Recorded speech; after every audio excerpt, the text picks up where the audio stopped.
literatura en català. Clar, és que això és molt important, sobretot per nosaltres, que som llenguaferits i lletraferits. Doncs entrevistarem com 3 actors del panorama cultural de la nostra llengua. Per quin podem començar? Ah, sí! Els editors. Vinga, anem a entrevistar un editor. Som-hi! David, som-hi! Som-hi! Som-hi! Som-hi! Clar, és un any que vam començar no podent celebrar el Sant Jordi, que el Sant Jordi no només és un dia, sinó és tota una campanya, i tothom estava a casa tancat. Vull dir, una situació absolutament de ciència-ficció, no?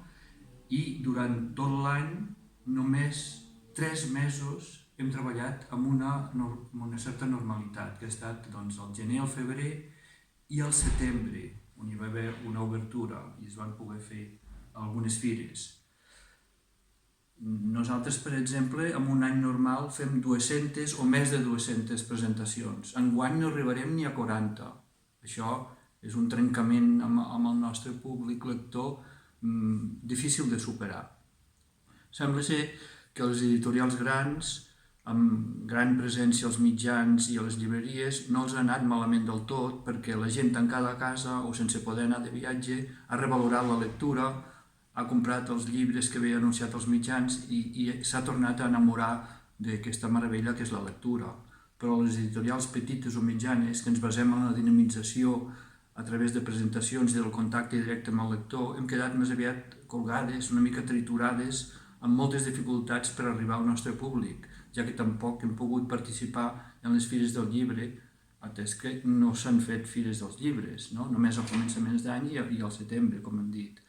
Moltes, o de fet totes les editorials, han hagut d'ajornar les novetats de març, abril i maig i les han acumulat al setembre, amb el que això comporta d'invisibilitzar les novetats, perquè unes tapaven a les altres. En el nostre cas també ens hem adaptat reduint el tiratge d'exemplars, però d'aquesta manera s'ha encarit també el preu, com a mínim el nostre cost del llibre i les possibilitats de venda. La davallada en el nostre cas ha estat de l'ordre del 40 o més del 40%. Val a dir, però, que les poques fires que hem pogut fer, la Setmana del Llibre en català, Indie Lletres o Oliveris Liber, ens han anat molt bé. La gent tenia moltes ganes de tornar-se a retrobar amb el llibre, però no ha compensat ni de lluny el que fèiem en un any normal en què participàvem en una dotzena o més de fires. En fi, jo el que us demano és que ajudeu al llibre entrant a la web de Boolean Edicions, a les webs de les altres editorials, trieu els vostres llibres i aneu a demanar-los perquè és una aventura que paga molt la pena. Gràcies. Ens ha agradat molt, molt, molt professional. Gràcies per l'entrevista. N'hem après moltes coses. Doncs això, ja hem fet aquesta entrevista i ara què podem fer? Ah, sí? Un llibreter? Som-hi? Anem a entrevistar un llibreter. Vinga, som-hi. David, som-hi. Però què passa? Anem. El llibre català jo crec que actualment té una bona salut, però tenim un problema, i és que les noves generacions aprenen a l'escola el català, però després no el fan servir. Per tant, jo no sé el futur, quin futur tindrà el llibre en català. Perquè dic que el problema és aquest, no és que no s'editi, no és que no s'esforci, no és que no es facin bones edicions, sinó que jo el veig malament el futur amb les noves generacions que pugen. Perquè s'ha deixat de fer servir el català com a llengua vehicular, al carrer, no a l'escola. Ara, jo confio en que això es pugui revertir amb l'esforç de tots i que puguem gaudir molts anys de molts llibres, tant d'autors catalans com de traduccions en català, perquè ja dic, tant tot el sector editorial, el sector llibreter i els escriptors sobretot estan fent esforços ingents perquè això sigui així. Però jo crec que és un tema més aviat de la societat cultural que és el que ha de donar aquesta empenta perquè això tingui futur i tiri endavant. M'ha agradat molt aquesta entrevista del món de les llibreries. Moltes gràcies, molt professional. Doncs, clar, del Panorama Literari Català hem fet una entrevista del món de l'edició, de la llibreria, i què falta? Home, una de les bases, l'escriptura. Ara entrevistarem un escriptor. David, ara... A mi? M'entrevistaràs a mi? Bueno, clar. De veritat? Però si tu ets un escriptor, què penses? De veritat? Què fa?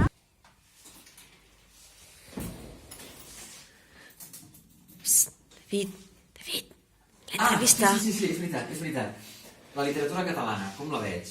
Home, jo crec que en aquest país, Déu-n'hi-do, tenim una llengua minorada, amb una situació una miqueta complicada, però la literatura és molt rica, tant d'autors clàssics com d'autors actuals.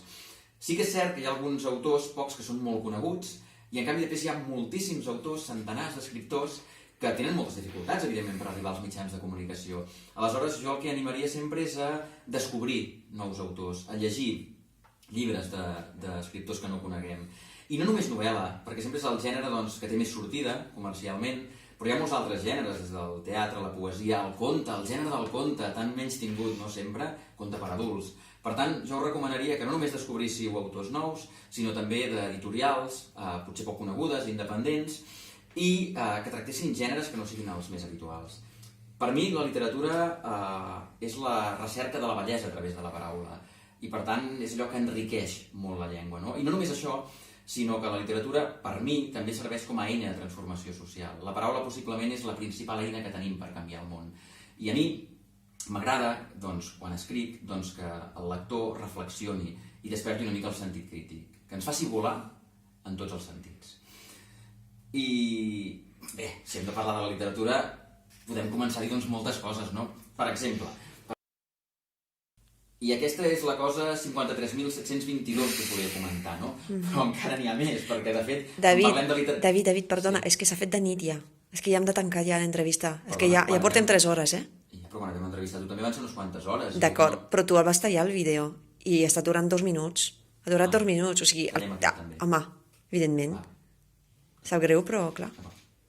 Que interessant, no?, parlar del panorama literari català. Clar, passa per 3 coses, no?, més o menys, o 3 fases, no?, la fase de l'escriptura, de l'escriptor, de l'edició i també del pas per la llibreria i al final cap al consumidor, cap a vosaltres, cap a lectors. Sí! Ai, ens ha agradat molt! Moltíssim. Oi que sí? I ara saps què estic fent? Sí. Estic escrivint una història de llengüaferits immersa en un mar de lletres. Oh! Quina metàfora, home. És que la mar aquí... Escolta, I aquí hi ha... què et sembla si... inspiration, Què et sembla si anem a banyar-nos en aquest mar de lletres? Ai, sí, Sí? que bé. Deixem els llibres i això? No, jo me l'emporto. Ah, doncs, som-hi!